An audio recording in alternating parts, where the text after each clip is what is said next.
बहुत बड़ी न्यूज़ है यूपीपीएससी, यूपीपीसीएल, एई और जेई को लेकर। बहुत तगड़ी न्यूज़ है आप लोगों के लिए, तो बने रहिएगा चैनल पे। तो Uttar Pradesh corporation limited UPPCL, एई और जेई को लेकर एक बहुत बड़ी न्यूज़ है। तो भाई पहले नंबर आपको क्या करना है, वीडियो को लाइक कर दो, शेयर कर दो, चैनल को सब्सक्राइब कर दो। और कोई भी डिटेल चाहिए प्लीज़ यार कमेंट करके पूछिएगा, और मेरे दिए गए नंबर पे सारा डिटेल का पीडीएफ मैं दे दूंगा। ठीक है, तो चलिए शुरू करते। अभी अभी एक यूपीपीसीएल ने नोटिस आउट किया है।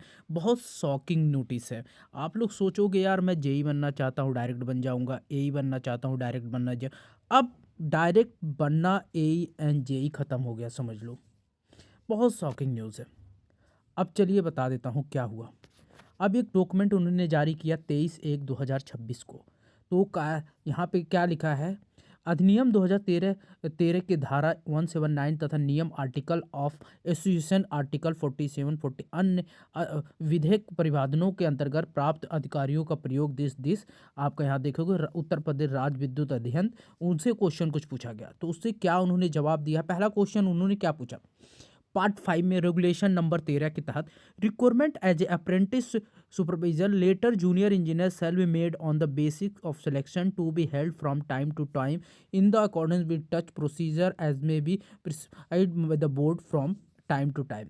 और वेतन नाम यहाँ पे दिया गया जो अवर अभ्यंतर लेवल इतना इतना, शैक्षिक योग्यता जो आपकी होनी इलेक्ट्रिकल इलेक्ट्रॉनिक्स कम्युनिकेशन 3 साल का, और ये सारी चीज़ें उन्होंने दे दिया। सीधी भर्ती के माध्यम से नियुक्त हेतु प्रक्रिया। तो उन्होंने प्रक्रिया में क्या क्या लिखा है, प्रक्रिया रिक्रूटमेंट एक नोटिस, चयन विद्युत आयोग, उत्तर प्रदेश लोक सेवा आयोग अथवा इस प्रकार की अन्य प्रतिष्ठियां संस्था द्वारा किए जाएंगे जिन संस्था के माध्यम से भर्ती करवाई की जा रही है, इन नियमों में उस भर्ती का संस्था कहा जाएगा।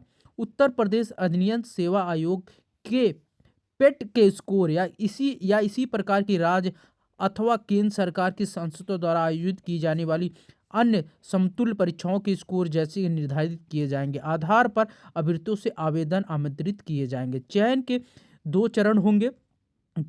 चरण, प्रथम चरण रिक्तियों के सम्मिलित अधिकतम 5 गुना अभ्यर्थियों को उपरोक्त क्रमांक 2 में उल्लिखित परीक्षा के स्कोर के आधार पर लिखित परीक्षा हेतु शॉर्टलिस्ट किया जाएगा। पहले क्या होगा, पेट का आप एग्जाम दिए, इससे शॉर्टलिस्ट होगे तब आपका जाके प्री होगा। ये गड़बड़ कर दिया भाई, आपका जेई भी चला गया, अब ए भी चला गया, दोनों चला गया गेट के थ्रू।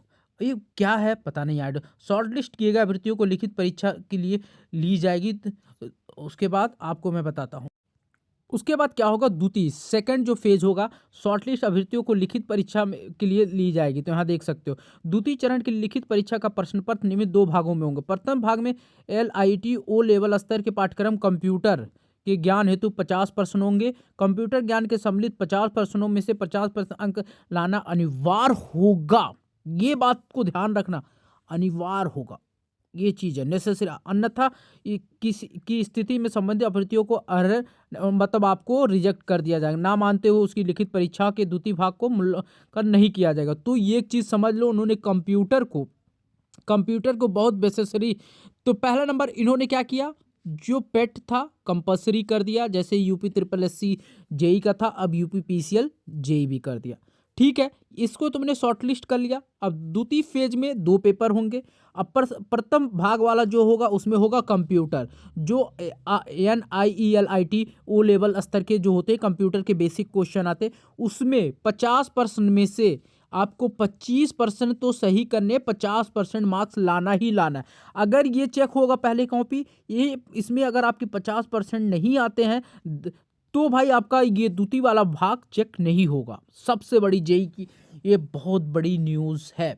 द्वितीय पेपर में आपको क्या होना, समान अध्ययन 20 मार्क्स, समान हिंदी व्याकरण 15, समान अंग्रेजी 15, और आपकी जो ब्रांच है 150 मार्क्स के होने वाले हैं। सही उत्तर के 4 अंक दिए जाएंगे, एक गलत के 1 अंक की कटौती की जाएगी। तो ये पूरा डिटेल इन्होंने दिया है। बाकी इसका PDF मैं अपने टेलीग्राम ग्रुप टेक्निकल_एग्जाम में डाल दूंगा। आपको ध्यान रखना है, UPPCL जेई की वैकेंसी बहुत जल्दी आने वाली है। अब इस बार देखो UPPCL अब क्या करेगी। UPPCL पेट जब होगा, अभी पेट इस साल होगा 2026 में, 2026 वाला पेट जो होगा, अब देखो यार 2025 वाले पेट से इनको नहीं लेना चाहिए, मेरा मानना अगर लेते हैं तो टोटली गलत है। इसके हम मुद्दे को उठा सकते हैं, क्योंकि अगर नया आपने पेट के बाद ये दिया है तो हमारा नया पेट जब होगा तब उसके अकॉर्डिंग आपको लेना चाहिए। तो पेट देना जरूरी और नेसेसरी हो गया, चाहे एई वाले हो या जेई वाले हो। बट गड़बड़ी यही हुई कि एई को हम डायरेक्ट गेट के थ्रू कर दिए, जो बहुत बड़ा गलत है। मतलब ये टोटली, अब जेई में भी ये आ गया कि भाई बेचारा पेट नहीं दे पाया, तो भाई पेट पहले देगा, पहले पेट में दौड़ेगा और पेट में आपको दौड़ाएंगे, पेट में कहीं भी भेज देंगे, वहाँ जाओ। फिर अगर इसमें पास हो गए तो भाई पास होने के बाद तुम कंप्यूटर पढ़ो, कंप्यूटर में फेल हो गए, मान लो तुम्हारे टेक्निकल सही है पर कंप्यूटर वीक है, तो यहीं से बाहर हो गए। तो भाई कंपटीशन मतलब क्या कह सकते हो, हार्ड हो गई, प्रोसेस हार्ड हो गया, सिलेक्शन लेना टफ हो गया, पढ़ना पड़ेगा पूरा अच्छे से, तभी आपके सिलेक्शन होंगे गाइस। ठीक है, तो ये पूरा प्रोसेस है। यूपीपीसीएल जेई में एक तगड़ी वैकेंसीज आ रही है, 500 से 600 वैकेंसीज नियर अबाउट आ रही है, तगड़ी वैकेंसीज है। पूरा डिटेल एनालिसिस इस वीडियो में बताया हूँ। वीडियो अच्छी लगी प्लीज़ लाइक करो, शेयर करो। 600 वैकेंसी के साथ जेई आ रहा है, तगड़ी वैकेंसीज है, तगड़ा डिमांड है। लाइक कर देना, शेयर कर देना, सब्सक्राइब कर देना। Thank you, bye bye.